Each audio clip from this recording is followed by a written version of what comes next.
आपका नाम क्या हुआ पहले बताइए। मुनीरा बेगम। मेरे बेगम, क्या दिक्कत क्या हुई, कैसे जानकारी हुई कि आपको हवन करने जाना है, पूजा करने जाना है, ये किसने बताया पहले? ऐसा था, ये 15 दिन पहले किशोरलाल का नाम का एक बंदा था, उनकी लड़का आया था शाम को 4 बजे करीब गोदाम पे आके ये कह रहा था, मैं ठेकेदार तुमसे मेरी पापा थोड़ा बात करना चाहता है। तो ठेकेदार कह रहा, तुम कौन हो, तुम्हारा पापा कौन है, तुम लोगों को तो मैं देखा ही नहीं पहले कभी। तो कह रहा हमारा घर पीछे ही है। फिर आया था रात को 10 बजे, हमने बैठा लिया उनको। बैठाने के बाद उनने कह रहा तुम कहाँ की हो, तो हमने कही हम कलकत्ता की है। तो ठेकेदार तुम यहाँ कितना दिन से रह रही हो, तो कह रहा 17 साल से रह रहा हूँ। तो तुम्हारा यहाँ कुछ ID proof, ration card, BPL card वगैरह है यहाँ की? तो कह रहा रेशन कार्ड, आईडी प्रूफ तो है, लेकिन बीपीएल कार्ड किसी का नहीं है। तो कह रहा ठेकेदार हमारा पास कुछ नोटिस आया है, वो मोदी सरकार जो है उसने कुछ गरीब लोगों के लिए मदद कर रहा है, तो बीपीएल कार्ड वगैरह बना रहा है गरीब लोगों के लिए। तो हम चारों तरफ घूम के देखा है, जो हमारा आसपास में गरीबी जो है तुम लोग ही है। अच्छा ये बताओ, गरीबी अगर आपकी दूर होती है तो आप लोग हिंदू बनने को तैयार हो मुसलमान? नहीं नहीं नहीं, ये हिंदू वाली बात तो बिल्कुल हुआ ही नहीं हमारा संग। तो ठेकेदार से ये कह रहा है तुम्हारा बीपीएल कार्ड बना देंगे।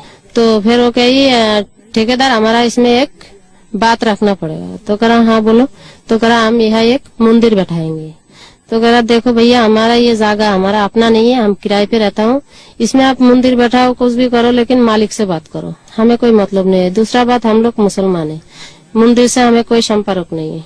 तो कह रहा नहीं, आपको कुछ नहीं करना है उसमें, आप सिर्फ सुबह शाम आपकी जितना लेडीज लोग है उसमें थोड़ा धूप बाती जलाना है। तो हमने कही भैया ये काम हमसे कभी नहीं होगा, हम नहीं कर पाएंगे। आप लोग रह कितने दिन से रहे हो इस जगह पे? आप कितने दिन? 12 साल हुआ है। 12 साल हो गए। क्या करते हो आप लोग? यही कबाटे का काम करता हूँ। कितना पैसा कमा लेते हो आप लोग? इसमें ज्यादा पैसे का है, इसमें दिन में 100-150 रुपए कमाई होता है, अपना बच्चा लेके चला जाता है, ऐसे ही रोजी रोटी अच्छा से ही मिलता है, कोई हमें दिक्कत नहीं होता है। ना अभी तक हमारा संग ऐसे कुछ धोखा भी हुआ है, कोई हमारा साथ कोई जबरदस्ती कोई कुछ किया नहीं कभी, पहले बार हुआ है, जो हुआ है पहले बार। ये जोर जबरदस्ती तो नहीं किया आपके साथ किसी ने कुछ?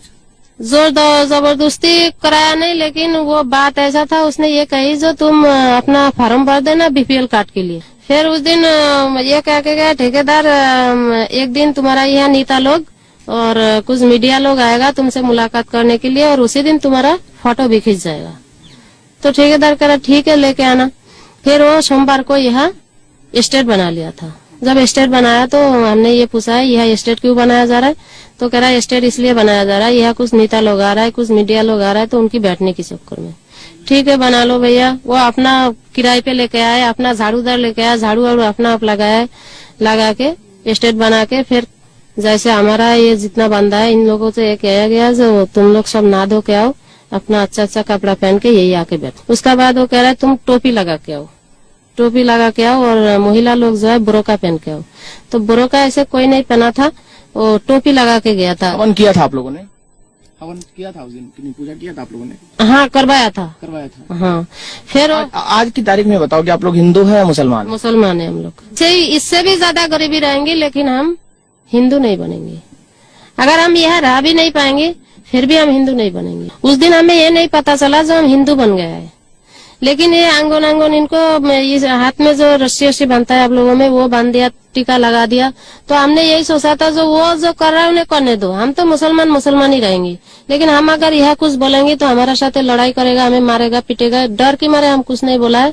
जब दूसरा दिन अखबार में आया है हमारा फोटो, हमारा टीवी में आया है सब लोगों को फोटो, तब हम समझ गया जो हम हिंदू बन गया है। तो ये कैसे हुआ, सब रोने लग गया है। जब आपकी ये मीडिया लोग आया फोटो खींचने के लिए, तो मैंने उनसे ये कही भैया फोटो मत खींचो, पहले हमारा पूरा कहानी सुनो। हमें पहले कुछ बताया नहीं गया जो हम मुसलमान से हिंदू बन रहे हैं, हमारे संग ऐसे जबरदस्ती, मतलब हमारे साथ धोखा कैसे हुआ है, यही समझ में नहीं आ रहा है हमारा। आप लोग के साथ धोखा हुआ? हाँ धोखा हुआ है हमारा संग। आवर्तन का कार्यक्रम था और इसके अंतर्गत 57 परिवारों ने अपनी स्वेच्छा से पूरे धर्म में आस्था जताते हुए हिंदू धर्म में पुनः वापसी की है। इनके परिवार के लोग करीब 25-30 साल पहले या उससे भी पहले इस्लाम धर्म कबूल कर लिया था, लेकिन अभी इन लोगों के पूरा समझ में आया है कि हिंदू धर्म में ही इनके हित सुरक्षित हैं, और इसी कारण से इन सभी लोगों ने हिंदू धर्म में वापसी की है। ये उस दिन की तस्वीर थी जब इन लोगों ने धर्म परिवर्तन किया, लेकिन अगले ही दिन धर्म परिवर्तन की इस कहानी का दूसरा पहलू सामने आया। धर्म परिवर्तन करने वाले लोगों की इस बस्ती में हंगामा मच गया। लोग रोने लगे, आरोप लगाने लगे कि उनके साथ धर्म परिवर्तन के नाम पर धोखा हुआ है। आप देख रहे हैं धर्म परिवर्तन पर धर्म युद्ध। आगरा में हुए धर्म परिवर्तन पर मुस्लिम धर्म गुरुओं ने सवाल उठाए। उनका कहना है कि इससे देश का माहौल खराब हो सकता है। अगर कोई जबरदस्ती किसी का शुद्धिकरण कराता है तो इससे कोई फर्क नहीं पड़ता, और भारत में मुसलमानों की तादाद 30 करोड़ से कम नहीं है, और अल्लाह का शुक्र है कि हमारी बहुत बड़ी तादाद है, और कोई कितना भी कुछ कर ले, हम पे प्रेशर बना ले, लेकिन हमारे पास नेशनल कोड भी है और हमारे पास इंटरनेशनल कोड भी है, और हम भी अपने हाथ पे हाथ रखकर नहीं बैठे रहेंगे। इन लोगों को ऐसा कोई काम नहीं करना चाहिए जिससे मुल्क में माहौल खराब हो और कानून की खिलाफ वर्जी हो। तो ये सब्जेक्ट जो है अब लॉ इन्फोर्सिंग एजेंसीज का, इन लोगों का है कि वो इसको किस तरह डील करेंगे। हुकूमत को चाहिए कि इसकी पूरी तफ्तीश की जाए और इसके खिलाफ सख्त कार्रवाई की जाए, क्योंकि अगर ऐसे वाकयात बार बार रोनुमा होने लगे तो कहीं ना कहीं माहौल खराब होने का अंदेशा है, जो कि हम समझते हैं बहुत ही ज्यादा तशवीशनाक है। अंग्रेजी अखबार द इकोनॉमिक टाइम्स के मुताबिक आरएसएस 4000 ईसाइयों और 1000 मुस्लिमों को फिर से हिंदू धर्म में लाने की तैयारी कर रही है। इसका जिम्मा बजरंग दल को दिया गया है। अलीगढ़, बुलंदशहर और हाथरस की झुग्गी बस्तियों के 40 परिवारों को इस कार्यक्रम के लिए चुना गया है। आगरा में पहले ही 60 मुस्लिम परिवारों का धर्म परिवर्तन कराने का आरोप है। हमें कुछ पता नहीं था, जो ये लोग हमें जबरदस्ती ऐसे हिंदू मुसलमान से हिंदू बनाया। धर्म परिवर्तन के मामले पर विरोधियों ने आरएसएस के खिलाफ मोर्चा खोल दिया है। समाजवादी पार्टी ने कहा है कि जबरन धर्म परिवर्तन हुआ तो कड़ी कार्रवाई होगी। फोर्सबली एक आदमी को भी कन्वर्ट नहीं कर सकते 25 तारीख। पुलिस को चाहे जो कार्रवाई करनी पड़े। लोगों के बीच में धर्म के नाम पर पोलराइज करना और कुछ नहीं। सबका साथ, सबका विकास और हमारा एजेंडा इंडिया फर्स्ट, ये अच्छा है। इस तरह की हरकत करने से ये लोग एक्सपोज हो रहे हैं पूरे मुल्क के सामने। हमको लगता कोरी कल्पना है, ऐसा कुछ है नहीं। आगरा धर्मांतरण मामले में शिकायतकर्ता इस्माइल का कहना है कि उनके साथ धोखा हुआ है। हम उसको शिकायत दिया है, हमारा साथ ऐसा बात हुआ। जो बीपीएल कार्ड बनाने का बात किया पहला, वो पूजा मुजा का कोई बात किया नहीं।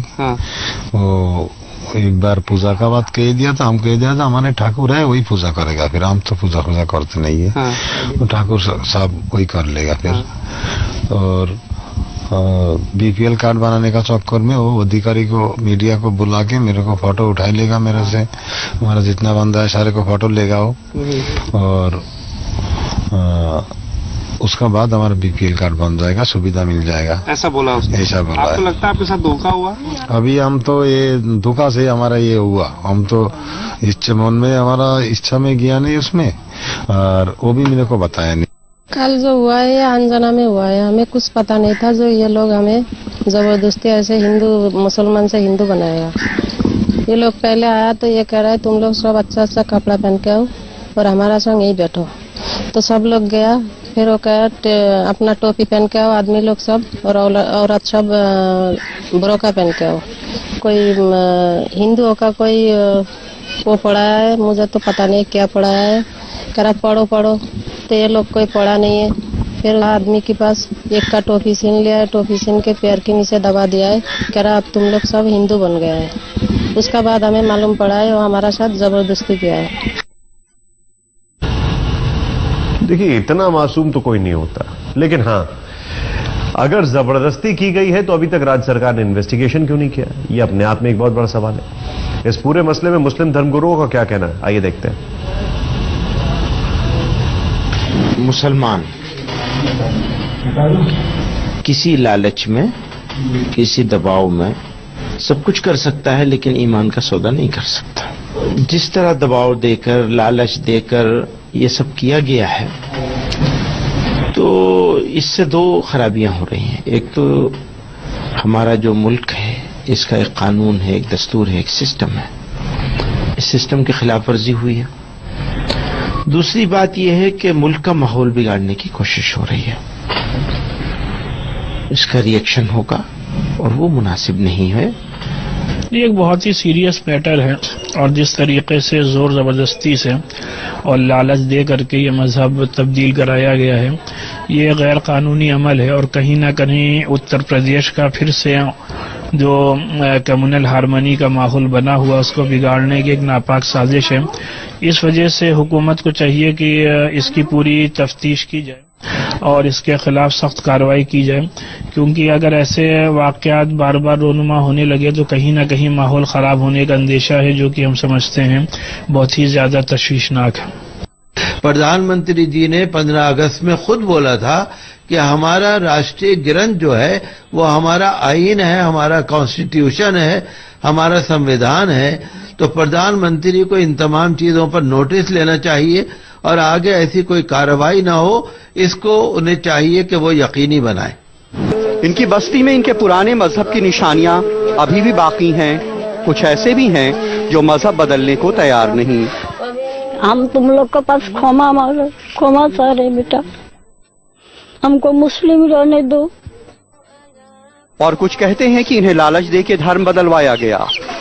तुम्हारा एक गरीब आदमी है, तुम्हारे लिए बीपीएल कार्ड और आधार कार्ड वगैरह और पेंशन पत्र वगैरह मुकाम भी मिल जाएगा तुम्हारा। पूछा है जो तुम्हारा पास कोई पैसा